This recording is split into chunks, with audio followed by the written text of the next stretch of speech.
by Maria Psara in both Europe and the United States. Support for Kiev is largely directed by harsh populist forces in both regions. In his statements, NATO Secretary-General Jens Stoltenberg, a change on war in Ukraine before meeting of foreign ministers alliance may be an indication that speeches took place behind closed doors between allies. Some analysts, including Judy Dempsey of Carnegie Europe, are thought to have been little distant from Stoltenberg at a press conference on Monday, and that Kyiv's defense of Kiev was bit away. He continued, "I wondered why he said head back 50 of Ukraine's region," Dempsey said to Euronews. "And now I was thinking about myself. Maybe this is a sign that you think that Ukraine will come?"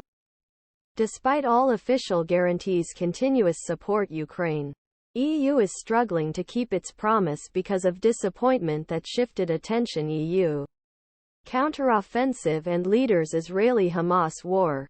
Although no European leader officially says this, there is an increasing feeling that the war in Ukraine would not end soon and add pressure on possible negotiations. Brussels rejects war fatigue, however. On Tuesday, both rejected any pressure at a meeting between EU's Foreign Chief Josep Borrell and Ukrainian Foreign Minister Dmytro Kulba in Brussels. "I do not see any symptoms of members with what you call fatigue. Everyone is worried. Everyone knows the success of the Ukrainians," said. "We cannot afford to get tired." According Dempsey, the real problem is that Russian President Vladimir Putin does not seem to hush even think about the negotiations.